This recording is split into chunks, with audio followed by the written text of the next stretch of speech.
Apo, pwede rin po kayo magtanong sa ating mga religious speakers from the religious groups, I mean. Statements. Sir, pwede ba kapasok na sa likod niyo? Kapasok ka naman, sir. Reaction na lang. Pasensya na, sir, ha? Nag-disturbo.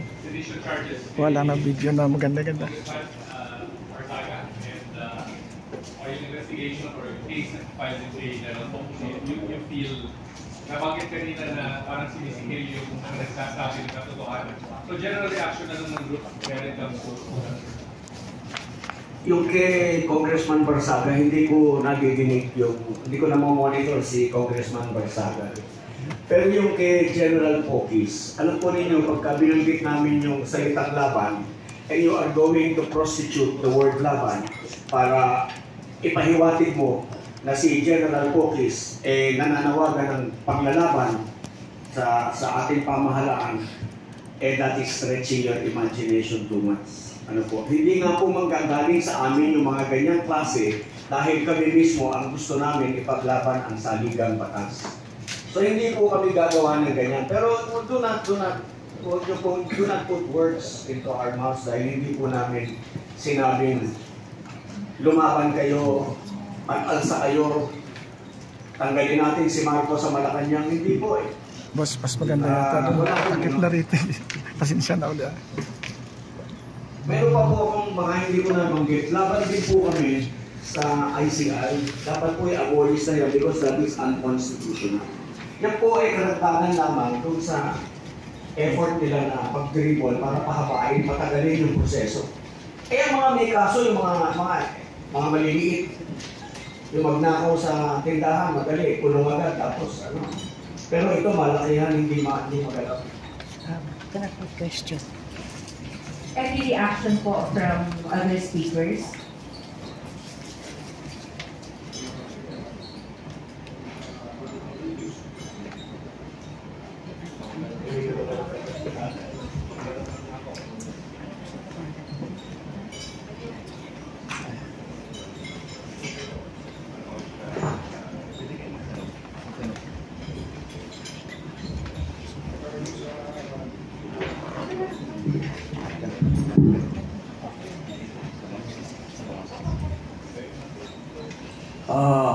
Itong kakiwalian na ito, kasamaan na ito na lumaganap dito sa atin sa Luzon, Visayas, Mindanao. Ito po ay tumama sentro sa Bangsamoro Autonomous Region in Muslim Mindanao. Ang pinaka malaking katiwalian na tumama sa ating mga kapatid sa Bangsamoro Autonomous Region in Muslim Mindanao ay ang pagharang sa eleksyon ng Bangsamoro Autonomous Region in Muslim Mindanao. Alam natin na ang eleksyon na yan ay diyan natin matutuntun kung sino ang karapat-dapat na mamuno sa Bangsamoro Autonomous Region in Muslim Mindanao. Yan ang pinakamalaking katiwalian na dapat sana ay naituloy yung eleksyon, kauna-unahang eleksyon sa Bangsamoro Autonomous Region in Muslim Mindanao. Nang dahil sa katiwalian ay hindi na ipagpatuloy yung eleksyon na dapat sana ay mangyari na upang makuha ng mamamayan ng Bangsamoro kung sino ang karapat-dapat na mamuno na hindi korupsyon, ayaw sa korupsyon. Kung kaya yan ang malaking katiwalian na tumama sa Bangsamoro Autonomous Region in Muslim Mindanao na umabot ngayon sa away-away mula sa taas hanggang sa ibaba. So yan po ang problema sa Bangsamoro Autonomous Region in Muslim Mindanao. Maraming salamat po. Any statement po? Wala akong ganito. Yes, good morning. Hindi ka kumuha doon. When it comes sa pagsalubong ko pa lang kanina, yung regarding sa Muslim, unang-unang comes to mind is discrimination.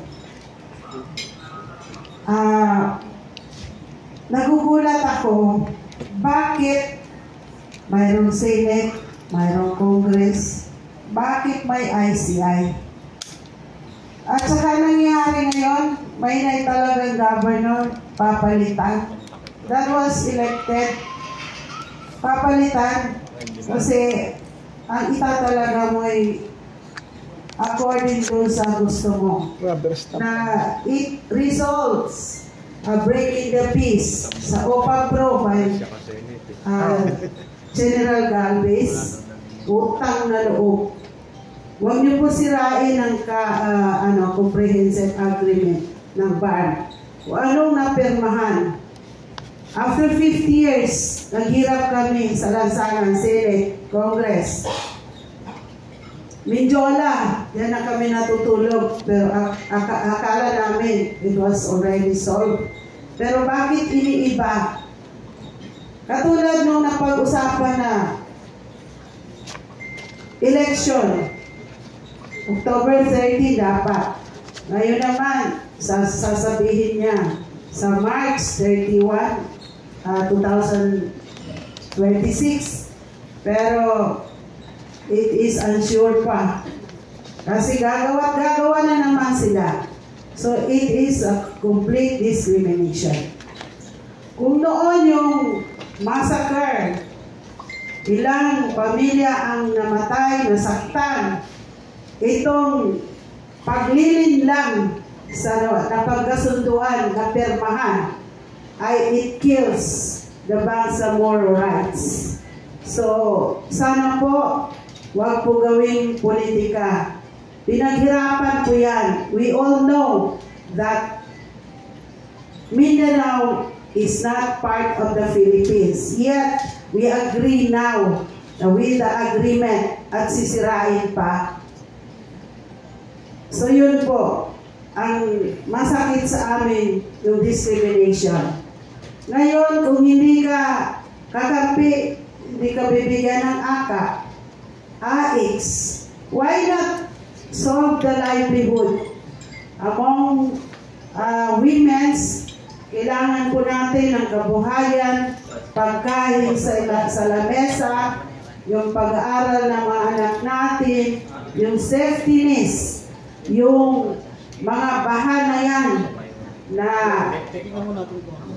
nakikinabang ng mga crocodiles. Bakit walang napaparusahan? Pero yung nagnakaw, walang makain sa tindahan, agad-agad napaparusahan. Where is the peace? Where is the rights? Ang ating karapatan pang tao. Si Tatay Digong nakakahiya. We surrender it. Sa ibang bansa, Tatay, mahal ka namin. Kahit hindi karapat-dapat sa iyo. Sana, wag na mangyari kay General Bato, Senator Bato. Pag nangyari yan, sana magkaisa tayo, punta tayo lahat sa airport. Sumakay lahat tayo. Okay? Nakakahiya eh. Yung nangyari sa Senate, sa Congress, nag-aaway sila. Yan bang binabayaran natin on the air? Sana kumakain ng tao yan, milyones yan. Si Robin Padilla, anong ginagawa mo, Tolfo? Bakit mo pinag-initan? So, huwag kayong magbangayan dyan, nakakahiya. Ayusin na lang ang Pilipinas. At tulad ni Sir, wala kami sinabi na mag-resign kayo. Ayusin nyo na lang ang accountability. And thank you so much. Maraming salamat po, ma'am. Naiintindihan po namin ang inyong nararamdaman at nire-respeto po natin. Katulad po ng nakakarami sa atin dito, siya rin po ay isang Pilipino at siya po ay nakatira sa Pilipinas. So lahat tayo may karapatang magsabi ng ating nararamdaman. But again, it's just a matter of yung natin yung nakikita natin, yung emosyon natin dahil nakikita natin yung katotohanan. And yun, tama po kayo, ma'am, na dapat po magkaisa ang ating mga leader sa tamang daan at sa pamamaraan ng liderato. So, Ayun po, at I hope naiintindihan niyo sila, naiintindihan niyo lahat. This is a non-partisan nga, hindi ko ito mapolitiko about politics, but apparently, all of us has different colors. Mayroon tayong pinagpipili ang politika. Pero ang panawagan ng rally na ito ay magkaisa tayo para labanan natin ang totoong kalaban ng bayan dahil kung bakit tayo naghirap, yan po ang korupsyon. At pangunsinti sa maling gawain ng mga leader na talaga naman walang bahid or walang kupas o walang sawang magnakaw sa ating bayan. Sige po. May tanong. Sabi ko nga, tumayo ka para makita ka niya. Magandang umaga po sa ating lahat. Kami po ng mga kababayan nyo sa Bangsamoro Autonomous Region in Muslim Mindanao. Galing po kami Mindanao. Ay nakikiisa sa gaganaping mapayapang pagtitipon po. Alam nyo, sobra na po talaga ang nangyayaring corruption sa ating bansa. Hindi na po ito lingid sa kaalaman ng lahat. Kaya kasama nyo kami sa panawagan na mahinto at mapanagot ang lahat po ng may kagagawan ng mga ito. Mula baba hanggang sa taas. Maraming salamat po. Statement from the spokesperson of DTI. Mabasahin ko na ito. Pakiusap po namin sa mga mainstream media na sana ay maging patas tayo para sa bayan, maging tunay na boses ng bayan na nasa tama at makabayan. We protect each other if di tayo kaya protektahan ng gobyerno laban sa mga tiwaling opisyal. Siguro, mainstream social media siguro ito, Ribe. Anyway, I'll just carry on sa kanina. May nagtatanong yung favorite question. No? Ano yung pinagkaiba ng grupo na to, yung People's Initiative, saka sa iba na nag-organize ng rally? Actually, usong-uso yung rally na yan eh. Mayroong pagkakaiba. Yung isa sa, the main difference is yung non-partisanship. Maraming nag-claim na non-partisan pero actually may minamano, no?